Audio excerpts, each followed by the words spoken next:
ನನ್ನ ಮಗಳು ಮದುವೆ. ಮಗಳೇ ಅಂಬಿಕಾ, ಒಳಗಡೆ ಏನ್ ಮಾಡ್ಕೊಳ್ತಿದ್ಯಮ್ಮ? ಬಾರಿ ಹೊರಗಡೆ. ಅಲ್ಲಿ ನೋಡೇಯವ್ವ, ನಿನ್ನ ಮದುವೆಗೆ ಗುಡಿಯೊಳಗ ನಿನ್ ಗೆಳತಿ ಕಾಯಕತ್ತಾರ. 3 ಜನ ಎಲ್ಲ ನೋಡು ನಿನ್ನ ಮದುವೆಗೆ ಕಿತ್ತೆದ್ದು ಹೋಗಕತ್ತಾರ.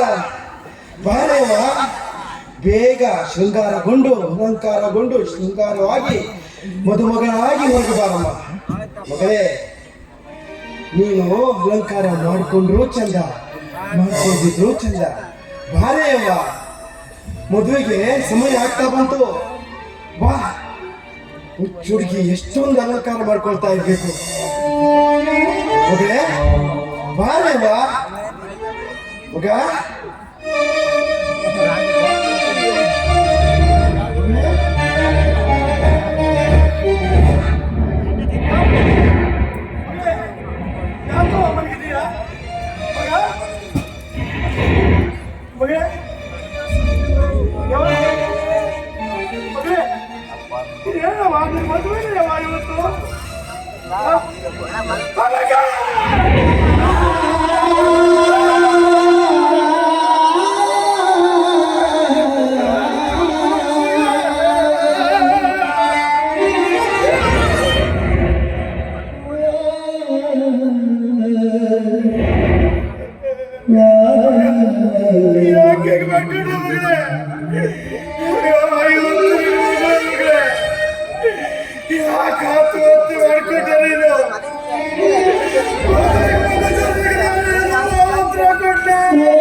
ಬೆಳಕಿನ ದೀಪಗಳನ್ನು ಪೂರ್ವದಲ್ಲೇ ಇಂಥ ಒಂದು ನಿರ್ಧಾರಕ್ಕೆ ಯಾಕೆ ಬಂದೇನಿಲ್ಲ?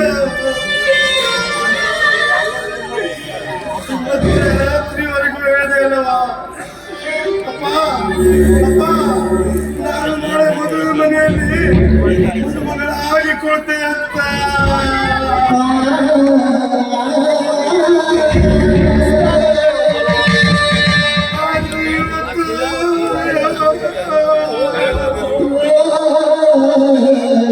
ಮದುಮಗಳಾಗಿ ಮದುವೆ ಕಟ್ಟಿಕೊಳ್ಳುವ ಬದಲು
ನಿಮ್ಮ ಮುಂದೆ ಮಕ್ಕಳಾದ ಅಂಬಿಕಾ ಬೆಳೆಸೋದಿಲ್ಲ ಸರಿ.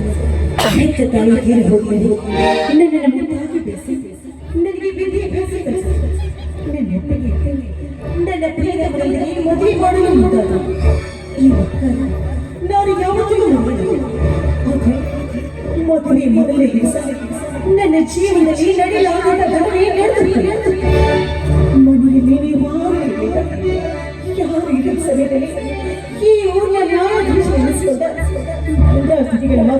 ಮಹೇಶ ನಮ್ಮ ಮನೆಯ ಬಂದ ಕಾಮನ ಕೆಟ್ಟ ವಿಚಾರದಲ್ಲಿ ಶ್ರೀರಾಮ ಹಾರದಲ್ಲಿ ಕಾಯಕ ಹೊಳೆಯಲಿ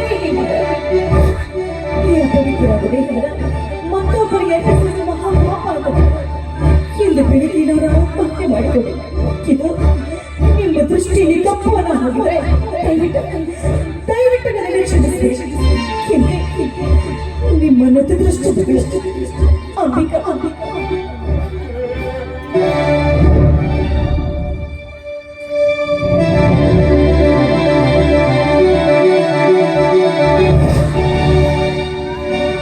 ಮಾಂಗಲ್ಯ ಕಟ್ಟಿಕೊಂಡು ಮುತ್ತೈದೆಯಾಗಿ ಗಂಡನ ಮನೆಗೆ ಹೋಗಬೇಕಾದ ನನ್ನ ಮಗಳನ್ನ ಮಸಳು ಕಾಲಿಗೆ ಕಳಿಸಿದ ಮಾತಾಜ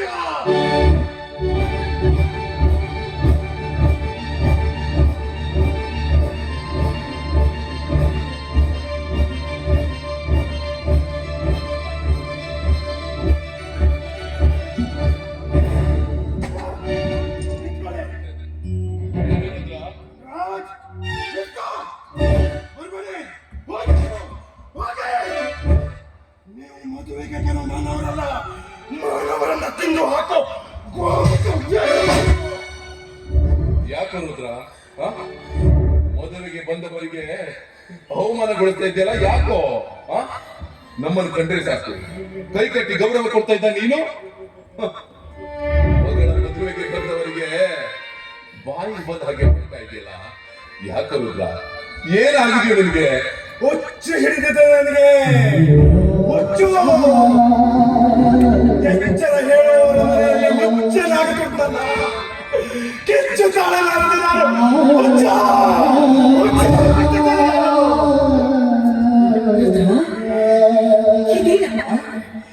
ನೀ ಯಾವ ಮಾತು ನಮಗೊಂದು ಅರ್ಥವಾಗ್ತಿಲ್ಲ ನಮ್ಮನ್ನ ಕಂಡರೆ ಗೌರವದಿಂದ ಮಾತಾಡ್ತಾ ಇದ್ದಲ್ಲ ಇಂದು ಏಕವಚನದಲ್ಲಿ ಬಾಯಿಗೆ ಬಂದ ಹಾಗೆ ಮಾತಾಡ್ತಾ ಇದ್ದಿಲ್ಲ ಯಾಕೆ ಇಂದು ನಿನ್ನ ಮಗಳ ಮದುವೆಯಲ್ಲಿ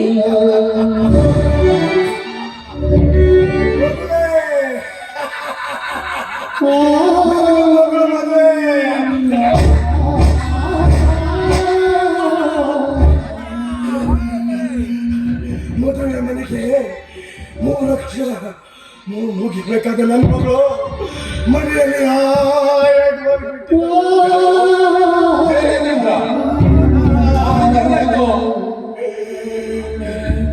ನನ್ನ ಮಗಳು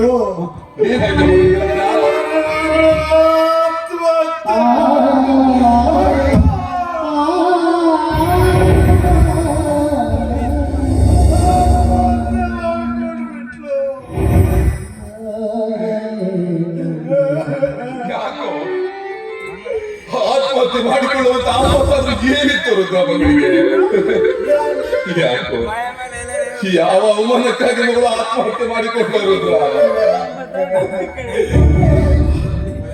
ಆಪತ್ತು ಅವಮಾನವೆಂದು ತಂದುಕೊಂಡವಳಲ್ಲ ನನ್ನ ಮಗಳು ಆಪತ್ತು ಮಾಡಿ ಅವಮಾನ ಎಸಿ ಅವಳ ಮೇಲೆ ಅತ್ಯಾಚಾರ ಮಾಡ್ದ ಅವ್ನು ನೋಡಿ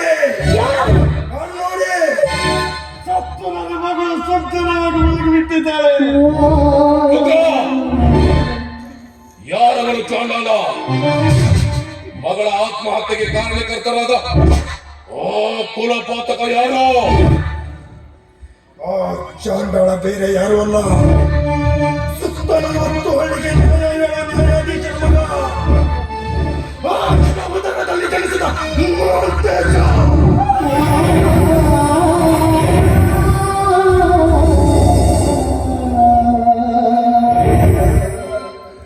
ನೋಡ್ರಿ ನನ್ನ ಮಗಳು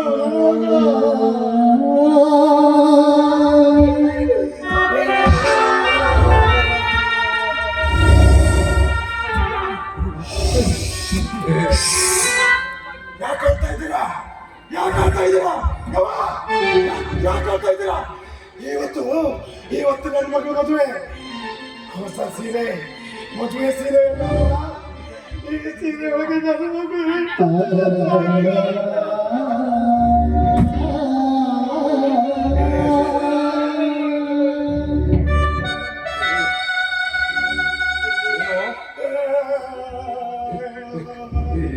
ಏನ್ ಹೇಳ್ತಾ ಇದ್ದೆ ನೀನು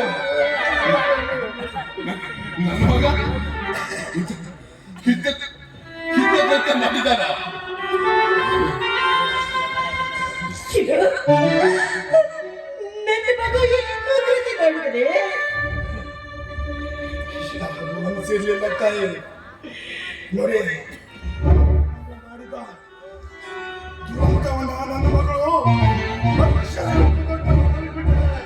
ನೋಡಿ, ನೋಡ್ಕೊಳ್ಳಿ.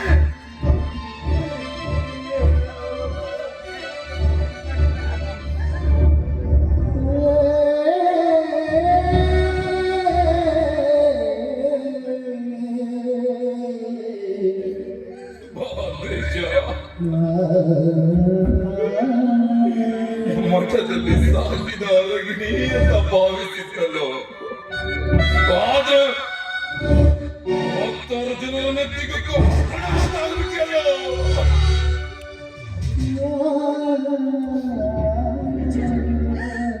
ನನ್ನ ಮಗ ಮಹಾದೇಶ ಇಂಥ ಮೋಸ ಮಾಡ್ತಾನೆ ಅಂತ ನಾನು ಕನಸಲ್ಲಿ ಕೂಡ ನಡೆದಿರಲಿಲ್ಲ. ಕನಸಲ್ಲಿ ಕೂಡ ನಡೆದಿರಲಿಲ್ಲ. ಯಾರೂ ನೆನೆಸಿರ್ಲಿಲ್ಲ ತಾಯಿ. ಈ ಸನ್ನಿವೇಶ ಇಲ್ಲಿ ಕನಸು ನನಸು ಮಾಡ್ಕೊಂಡು ಹೋದವನು ಇಲ್ಲಿಲ್ಲ. ಇಲ್ಲಿ ಉಳಿದುಕೊಂಡಿರೋದು ನಾವು 3 ಜನ ಮಾತ್ರ. ಇಂತಹ ಸಂತೋಷದ ಸನ್ನಿವೇಶವನ್ನ ಕಣ್ತುಂಬ್ಕೊಳ್ಳಿ. ಇಂತಹ ಸಂತೋಷದ ದಿನ ಮತ್ತೆ ಯಾವತ್ತೂ ಬರಲ್ಲ. ಬಡವರ ಮನೆ ಹಾಳಾದ್ರೆ ಭತ್ತ ಬೆಳೆಯುವ ಮನೆಗೆ ಕಬ್ಬು ಬೆಳೆಯುವುದನ್ನು ಸುಳ್ಳಾಗಲಿಲ್ಲ. ಧನರಾಜ್, ನಾನು ನಿನಗೆ ಏಕವಚನದಲ್ಲಿ ಮಾತನಾಡಿದರೆ ನಿನ್ನ ಅಂತರಾತ್ಮಕ್ಕೆ ಅಪಮಾನವಾಗಬಹುದಲ್ವೇ? ಯಾಕೆಂದ್ರೆ ಮಾನವಂತರ ಮನೆತನದ ಮುತ್ತುಗಳು ನೀವು.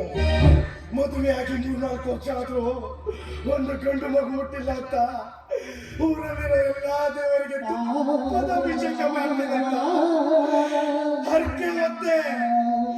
ಆದ್ರೆ ಹಾಲು ಎಳೆದವರಿಗೆ ವಿಷ ಕೊಟ್ಟು ಹೋದ ನಿನ್ನ ಮಗ. ದೊಡ್ಡವರ ಮಗ ಅಂತ ಎತ್ತಿ ಎತ್ತಿ ಆಡ್ತೆ. ಕೊನೆಗೊಂದು ದಿನ ನನ್ನ ಎದುರು ಮೇಲೆ ಒದ್ದುವಾದ ವಿಭಾಗ. ಪ್ರಾಮಾಣಿಕತೆಯಿಂದ ದುಡಿದ ಮನುಷ್ಯನಿಗೆ ತಕ್ಕ ಪ್ರತಿಫಲ ನೀಡಿದ್ರೆ ನಿಮ್ಮ ಋಣನ ನಾನು ಯಾವತ್ತೂ ಮರೆಯಲ್ಲ. ಧನರಾಜ್, ಇನ್ನೊಮ್ಮೆ ನಿನಗೊಂದು ಮಾತು ಹೇಳಿದ್ದೇನೆ. ದುಡಿಯುವ ಮನೆಯಲ್ಲಿ ಆಳು ಮಗನೇ ಆಗ್ತಾನೆ, ಯಜಮಾನ ಆಗ್ತಾನೆ. ನಾನು ಎಷ್ಟೇ ನಿಷ್ಠೆಯಿಂದ ದುಡಿದ್ರು ನಾನೊಬ್ಬ ಮಗನಿಂದ ಮಮಕಾರನ್ನು ಮಗ ಬರಲಿಲ್ಲ. ಕೊನೆಗೂ ಈ ಆಳು ಮಗನನ್ನ ಹಾಳು ಮಾಡ್ಬಿಟ್ಟು ನಿಮ್ಮಂತವರನ್ನ ಏನಂತ ಕರಿಬೇಕು? ನಂಬಿದವರ ಕುತ್ತಿಗೆ ಕಟ್ಟಲು ಏನ್ ಮಾತಾಡ್ತಾ ಇದೀಯ ನೀನು? ನಾನು ಮಾತಾಡಿದ್ದಕ್ಕೆ ತಪ್ಪಾಯ್ತು. ನಿಮ್ಮ ಕಾಲಿಗಾದ್ರೂ ಬೀಳ್ತೀನಿ. ಹಾಗಂತ ನನ್ನ ಮಗಳನ್ನ ನೀವು ತಂದುಕೊಡಿ. ನನಗೆ ನನ್ನ ಮಗಳು ಬೇಕು. ನನಗೆ ಯಾರಾದ್ರೂ ಇದ್ದಾರವ? ನನ್ನ ಮಗಳು ಬಿಟ್ಟು ನನಗೆ ಯಾರು? ಮಾತಿಗೂ ರುದ್ರ ಇಲ್ಲಿ ನಿನ್ನ ಮಗಳಲ್ಲ, ನಮ್ಮ ಮಗಳು ಅಂತ ಇದ್ರಲ್ಲ. ಆದ್ರೆ ಇವತ್ತು ನಿಮ್ಮ ಮಗನಿಂದನೇ ನಿಮ್ಮ ಮಗಳಿಗೆ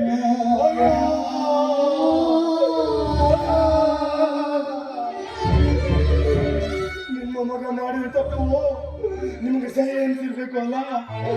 ಯಾಕಂದ್ರೆ ನನ್ನ ಹೆಂಡತಿ ಹೊಟ್ಟೆಯಲ್ಲಿ ಹೆಣ್ಣು ಮಗು ಹುಟ್ಟಿಲ್ಲ ಅಂತ ಬೇಡ್ಕೊಂಡಿದ್ದೀರಿ ನೀವು. ಹುಟ್ಟಿದ ತಕ್ಷಣ ನಿಮ್ಮ ಮನೆ ಕರ್ಕೊಂಡು ಬಂದಾಗ ನಿಮ್ಮ ಕೈ ಯಾರ ಚಿನ್ನದ ಸಲ ಹಾಕಿದ್ದೀರಿ. ಯಾಕೆ ಗೊತ್ತಾ?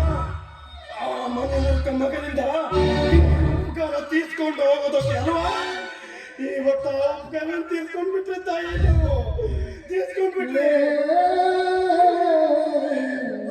ಧನರಾಜ್, ಮಾತಾಡೋ.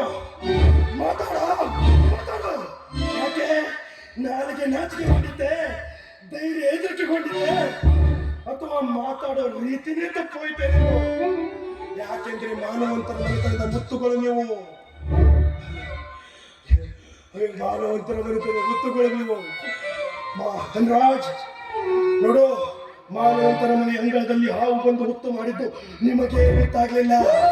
10 ಜನರಿಗೆ ನೀವು ಅಮೃತ ಬಡಿಸಿದರೆ ನಿಮ್ಮನೆಯಲ್ಲಿ ಹಾವು ನಂಬಿದವರಿಗೆ ವಿಷ ಬಡಿಸ್ತಾರೆ. ಎತ್ತವರಾಗಿ ನೀವು ಇದನ್ನು ಅರ್ಥಕೊಂಡಿಲ್ಲ ನೀವು.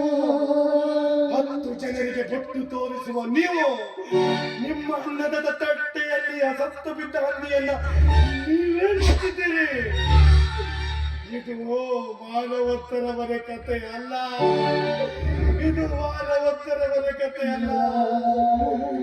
ಈ ನಿಯತ್ತಿನ ದುಡಿಯೋ ಬಡ ರುದ್ರನ ವೇಟೆ.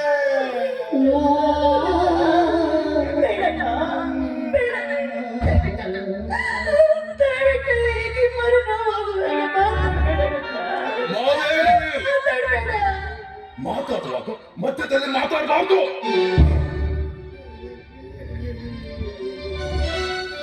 ರುದ್ರ,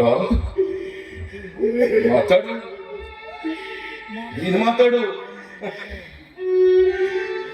ನನ್ನೊಂದು ಮಾತನಾಡುವವರ ಮುಂದೆ ಮರಳಿ ಮಾತನಾಡುವುದು ತಪ್ಪು. ನೀನು ಮಾತಾಡು. ಮಕ್ಕಳ ಕಳೆದುಕೊಂಡವರ ನೋವು ಹೆತ್ತವರಿಗೆ ಗೊತ್ತಾಗುತ್ತೆ ವಿನಃ ನಿಂತು ನೋಡುವವರಿಗಲ್ವಲ್ಲ.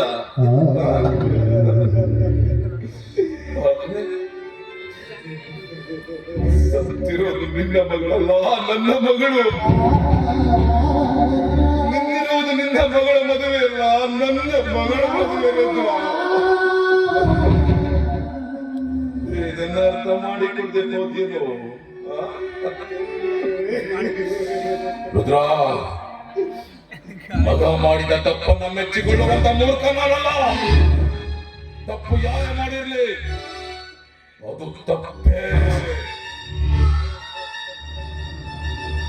ತಪ್ಪು ಮಾಡಿದವರು ಎಷ್ಟೇ ದೊಡ್ಡ ವ್ಯಕ್ತಿಗಳಾದ್ರು ಸತ್ತವರಾಗಿತ್ತಲೇ ಬಾಗಲೇಬೇಕು. ಆದ್ರೆ ನೀನೀಗ ಬರೀ ಮಾತಿನ ಪೆಟ್ಟಿನಿಂದ ನಮಗೆ ಹೊಡೆದ್ರು ಸಾಲಲ್ಲ. ನೀನು ಹಾಕಿರೋ ಚಪ್ಪಲಿಯಿಂದ ಹೊಡೆದು ನೋಡ್ಕೊಳ್ತೇನೆ. ನಾನು ನೋಡ್ಕೊಳ್ತೇನೆ. ಯಾಕಂದ್ರೆ ತಪ್ಪು ಮಾಡಿದ ಮಕ್ಕಳನ್ನ ಪಡೆದದ್ದು ಹೆತ್ತವನ ಕರ್ಮ. ಆ ಕರ್ಮವನ್ನ ತೀರಿಸಿಕೊಳ್ಳಬೇಕಾಗಿತ್ತು ಹೆತ್ತವನ ಧರ್ಮ. ಮಾತಾಡು, ನೀನು ಮಾತಾಡು ರುದ್ರ, ಮಾತಾಡು. ನಿನ್ನ ಮಾತಿನಿಂದ ನಾವು ಸಿಟ್ಟಾಗಬಾರ್ದು, ಬೇಜಾರಾಗಬಾರ್ದು. ಆದ್ರೆ ಒಂದು ಮಾತು ರುದ್ರ, ಕಳೆದುಕೊಂಡ ಮಗಳು ಹೋದ ಮಾನ ಮರಳಿ ಬರಲ್ಲ ರುದ್ರ, ಮರಳಿ ಬರಲ್ಲ.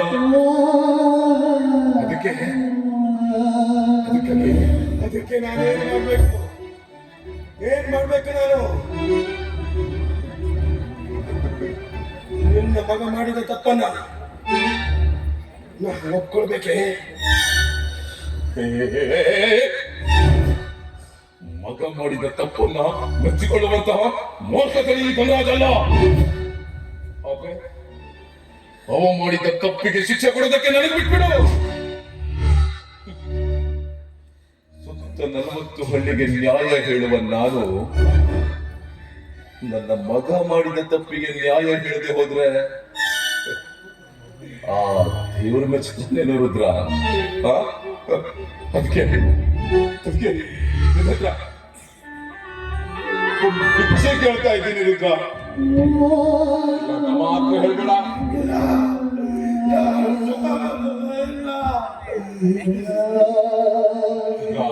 ಸದತ್ವವಾಗಿ ಒಂದು ಮಾತು ನಡೆಸ್ಕೊಡು ರುದ್ರ.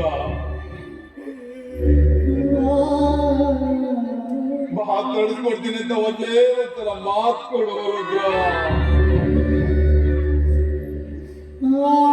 ಮಾತು ಕೊಡು. ಏನದು ಹೇಳಿ.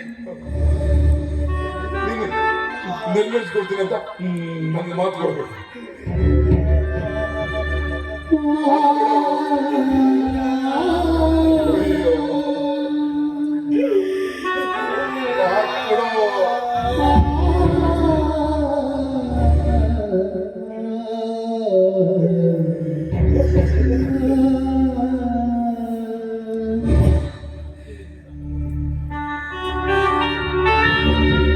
ರುದ್ರ, ಸುತ್ತ 40 ಹಳ್ಳಿಯಲ್ಲಿ ನಮ್ಮದು ನ್ಯಾಯವಂತರ ಮನೆತನ, ಮಾನವಂತರ ಮನೆತನ. ಇಂಥ ಮನೆತನದಲ್ಲಿ ಹುಟ್ಟಿದ ಮಗ ಇಂತಹ ಹೀನ ಕೃತ್ಯವನ್ನ ಮಾಡಿದ್ದಾನೆ ಅಂತ ಊರು ಜನರಿಗೆಲ್ಲ ಗೊತ್ತಾದ್ರೆ ಮನೆತನದ ಮಾನ ಮರ್ಯಾದೆ ಎಲ್ಲ ಮಣ್ಣು ಪಾಲಾಗುತ್ತೆ ರುದ್ರ. ಮಣ್ಣು ಪಾಲಾಗುತ್ತೆ. ಅದಕ್ಕೆ ಇದು ಆತ್ಮಹತ್ಯೆ ಅಲ್ಲ, ಆಕಸ್ಮಿಕ ಸಾವು ಅಂತ ಮುಚ್ಚಾಕ್ ಬಿಡೋಣ. ರುದ್ರ, ಮದುವೆಗೆ ಬಂದವರಿಗೆ ನಾನು ಹೇಳಿ ಕಳಿಸ್ತೇನೆ. ಆದ್ರೆ ನಿನ್ನ ಮಗಳ ಸಾವಿನಿಂದ ನನ್ನ ಮನೆತನದ ಮಾನ ಹೋಗ್ಬಾರ್ದು ರುದ್ರ, ಹೋಗ್ಬಾರ್ದು. ನನ್ನ ಮನೆತನದ ಮಾನ ಉಳಿಸ್ಕೊಡು ಅಂತ ಕೈ ಮುಗಿದು ಕೇಳ್ಕೊಳ್ತೇನೆ ರುದ್ರ, ಕೈ ಮುಗಿದು ಕೇಳ್ಕೊಳ್ತೇನೆ. ಇಷ್ಟಕ್ಕೂ ನಿನ್ ಮನ್ಸು ಕಲಿತೆ ಹೋದ್ರೆ ನಿನ್ ಕಾಲಿಟ್ಟು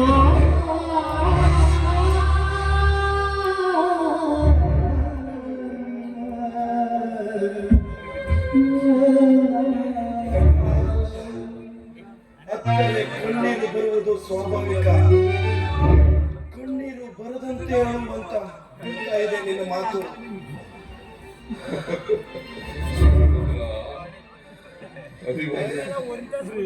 ಅನಿವಾರ್ಯತೆಯ ಪ್ರಸಂಗ ಎದುರಿಸಲಿದೆ. ಕೈಯನ್ನ ಸುಟ್ಟ ದೀಪದ ಮೇಲಿನ ಕೋಪಕ್ಕೆ ಬಡತಿಯನ್ನ ಹೊಡಿಬಾರ್ದಲ್ವಾ?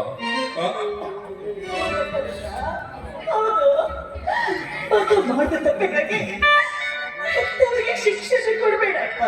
ಯಾಕಂದ್ರೆ ನೀನು ಕೂಡ ಅದೇ ಬರೀಲಿ ಬೆಳೆದಿದ್ದೀಯ.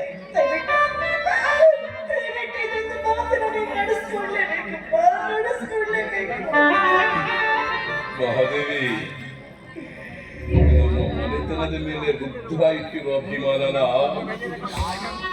ನಮ್ಮ ಮಗ ಹಿಡಿದೇ ಹೋದ್ನಲ್ಲೇ, ಹಿಡಿದೇ ಹೋದ.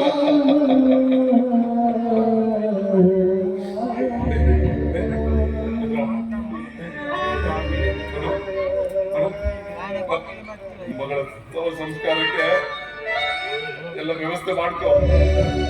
ನಾವು ಮದುವೆಗೆ ಬಂದವರಿಗೆ ಹೇಳಿ ಕಳಿಸ್ತೀವಿ.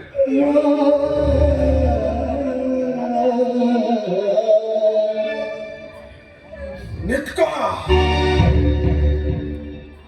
ನಿಮ್ಮ ಮನೆಯ ಅನ್ನದೃಣಕ್ಕಾಗಿ ನೀವು ಹೇಳಿದ ಕೆಲಸ ಏನೋ ಮಾಡ್ತೇನೆ. ಆದರೆ ನಿಮ್ಮ ಮಗ ಮಾಡಿದ ತಪ್ಪಿಗೆ ನೀವೇನಾದರೂ ಕೊಡದೆ ಹೋದ್ರೆ ಇವನು ಮಾನವಂತರ ಮನೆತನದಲ್ಲಿ ಹುಟ್ಟಿದ ಕುಡಿದೆ. ನ್ಯಾಯಕ್ಕಾಗಿ ಹುಟ್ಟಿದ್ದೇನೆ, ನ್ಯಾಯಕ್ಕಾಗಿ ಬದುಕಿದ್ದೇನೆ. ಸಮಯ ಬಂದ್ರೆ ನ್ಯಾಯಕ್ಕಾಗಿ ಸಾಯ್ತೇನೆ ಕೂಡ. ನನ್ನ ತೀರ್ಪು ಏನು ಅಂತ ಕಾದು ನೋಡು, ಕಾದು ನೋಡು.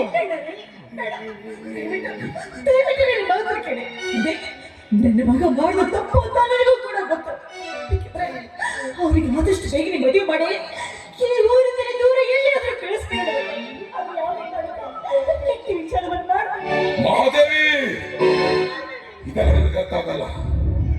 ಹೋಗು, ನಡಿ.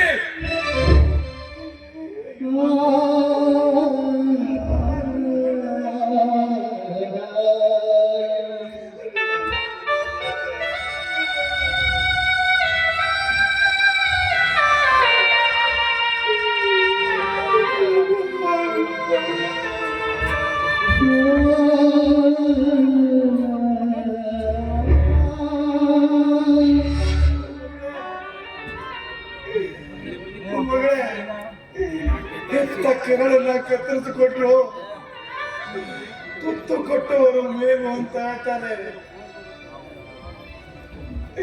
ಹೆತ್ತ ಮಕ್ಕಳಿಗಿಂತ ಅನ್ನ ಕೊಟ್ಟವರೇ ಮೇಲು. ಮಗಳೇ,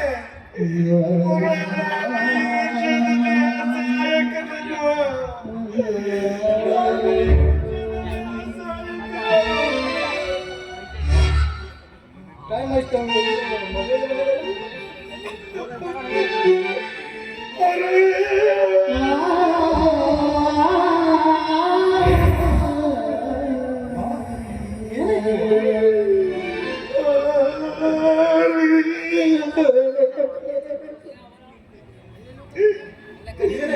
ಇವತ್ತು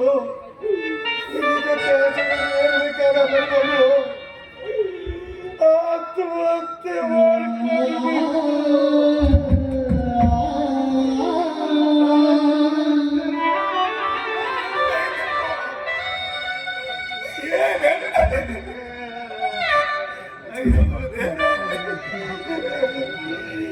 ಯಾಕೆ ಈ ತರ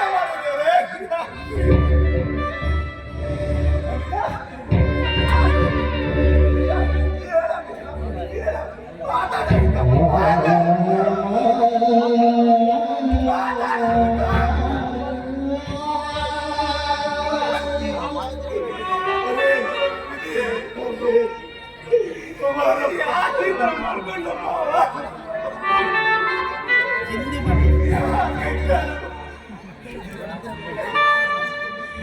ರಾಜಧಾನಿಗಳ ಮಗ ಮೇಲೆ ಅತ್ಯಾಚಾರ ಮಾಡ್ಬಿಟ್ಟ. ಅಂತ ಜೀವ ಅಂತ ದೇಹನ ನನ್ನ ಅರವಿಂದ್ಗೆ ಒಪ್ಪಿಸಬಾರ್ದು. ನಾನು ಈ ಭೂಮಿ ಮೇಲೆ ಉಳಿಬಾರ್ದು ಅಂತ ಆತ್ಮಹತ್ಯೆ ಮಾಡ್ಕೊಂಡ್ಬಿಟ್ರು.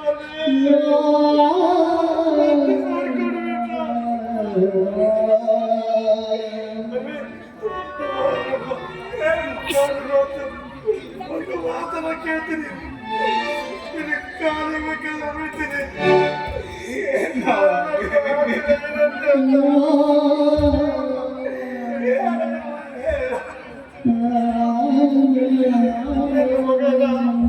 ಒಂದೇ ಒಂದು ಆಸೆ ನನಗೆ, ಮುತ್ತೈದೆಯಾಗಿ ಅವಳನ್ನ ಕಳಿಸಬೇಕು ಅಂತ. ಇದು ನನ್ನಿಂದ ಸಾಧ್ಯ. ಇದೊಂದು ಆಸೆ ನನ್ನದು ಈಡೇರಪ್ಪ. ಆಯ್ತು ಆಯ್ತು, ನಾನೇ ನೆರವೇರಿಸ್ತೀನಿ ಮಾವ, ನೆರವೇರಿಸ್ತೀನಿ.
This is the Suni